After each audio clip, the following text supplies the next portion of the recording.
আসসালামু আলাইকুম। কি অবস্থা দেশবাসী, ভালো আছেননি? আল্লাহর রহমতে আমিও ভালো আছি। আজকে আসলাম আউরু আইয়া দেখি এখন পর্যন্ত তুরেই কিন্তু বার হইছে না।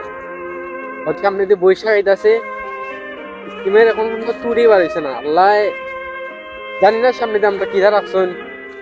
অনেক মানুষের ফসল আছে, অনেক মানুষের জমি আছে, অনেক মানুষের অনেক কিছু, মানে বৃষ্টির কথা কইয়া আসলে কোয়ার মতো নয়। তো আপনাদেরকে দেখাইতে পারতাম না যে আউরের কি অবস্থা হয়েছে। আউরের কথা হয়ে আর লাভ নাই, যে মানে অনেক মানুষেরই হয়তো পাথর কিছুদিন আগে হয়েছিল, ক্ষতিপূরণ তো ওইটা তো আর আল্লাহ আমার সন্তানকে তো মানতে ক্ষতিপূরণ দিতে পারতো না। যাই হোক, মূলত কথা হয়েছে বৃষ্টির কারণে মানে জমি হল একবার শেষ হয়ে গেছে। তো আল্লাহর কাছে দোয়া করেন, আল্লাহ চাইলে কিন্তু অনেক কিছু করতে পারেন। যে এটা আমার আর আপনার কথা না, এটা পুরানো লেখাই আছে। আল্লাহ চাইলে কিন্তু সব করতে পারেন।